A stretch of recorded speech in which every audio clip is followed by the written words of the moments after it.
Assalamualaikum warahmatullahi wabarakatuh. Perkenalkan, saya Anggi Ratna Dewi dari kelas STI 4B. Di sini saya akan mempresentasikan hasil UAS saya yang berjudul Cross-Site Scripting XSS, yaitu mencuri session pengguna. Baik, langsung saja pada materinya. Nah, di sini ada latar belakang aplikasi web rentan terhadap serangan cyber. Nah, salah satu serangan yang terjadi itu adalah cross-site scripting XSS. Nah, di sini XSS memungkinkan penyerang mencuri session pengguna tersebut.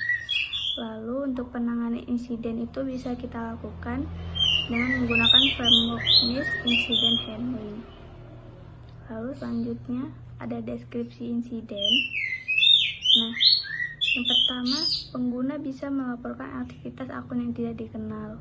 Lalu, yang kedua, tim IT bisa menemukan adanya skrip berbahaya pada aplikasi tersebut. Terus yang ketiga, joki session berhasil dicuri. Nah, yang keempat ini, penyerang bisa mengambil alih akun tanpa mengetahui password orang tersebut. Nah, untuk identifikasi insiden, yang pertama itu aset yang terdampak.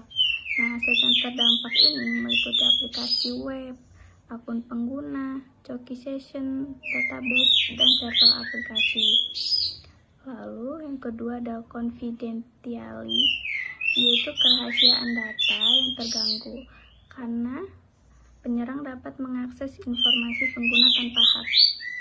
Lalu yang ketiga ada integrity, yaitu integritas. Nah, integritas ini, data ini dapat terganggu karena penyerang dapat mengubah atau memanipulasi data menggunakan akun korban tersebut. Lalu yang terakhir ini ada availability. Nah, availability ini adalah ketersediaan layanan yang masih terjaga, namun beberapa akun harus dinonaktifkan sementara selama proses tersebut terjadi. Lanjut, analisis CER. Nah, di sini ada confidentiality, yaitu data pengguna dapat diakses pihak yang tidak berwenang. Yang kedua ada integrity. Nah, integrity ini data dapat diubah atau dimanipulasi oleh hacker tersebut.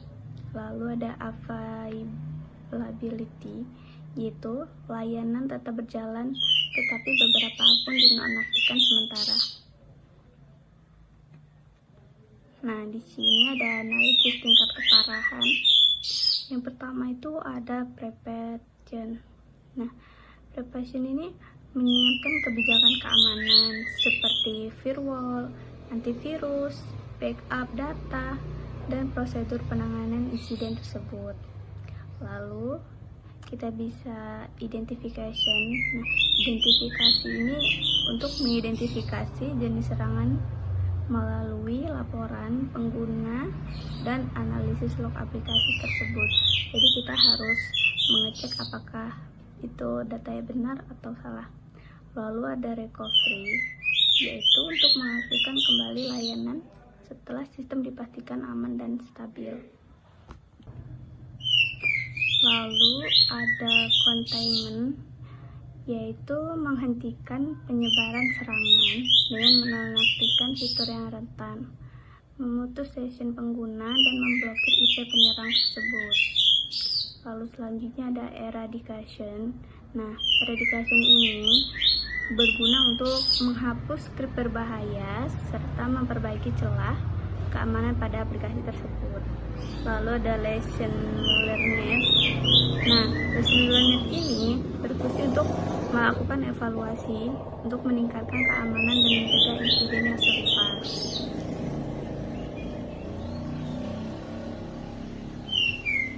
Nah, di sini ada root cause analysis. Nah, di sini ada 3. Yang pertama ada attack vector, kerentanan dan kegagalan kontrol internal. Nah, yang di attack vector ini, penyerang memanfaatkan celah XSS dengan menyisipkan skrip berbahaya ke dalam aplikasi web tersebut.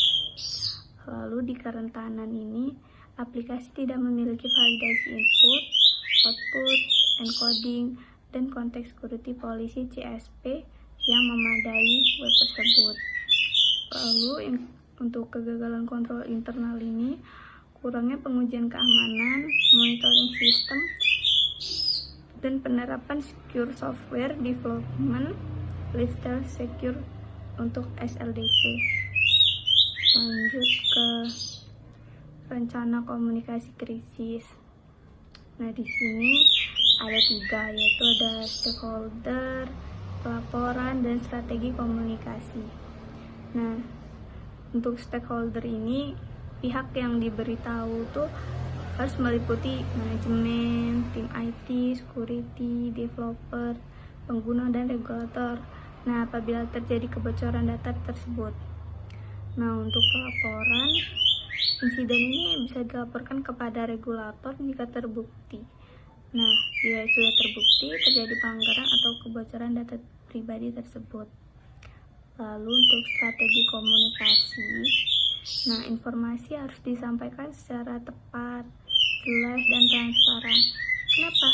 Karena agar tidak menimbulkan kepanikan serta menjaga kepercayaan pengguna. Lanjut.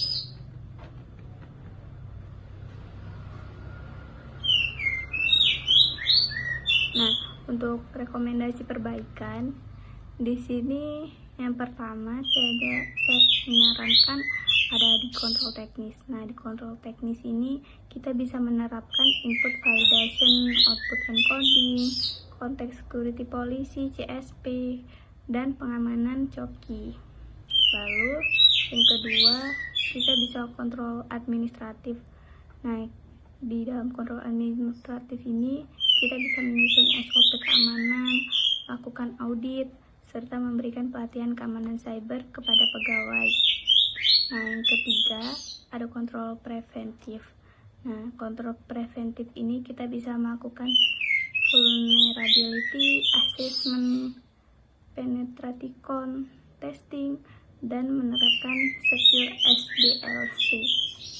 Nah, yang terakhir ini kita bisa menerapkan strategi recovery, yaitu kita bisa melakukan backup data, monitoring sistem, dan pengujian keamanan setelah pemulihan data tersebut. Baik, mungkin sampai sini saja penyampaian dari saya. Saya akhiri. Wassalamualaikum warahmatullahi wabarakatuh.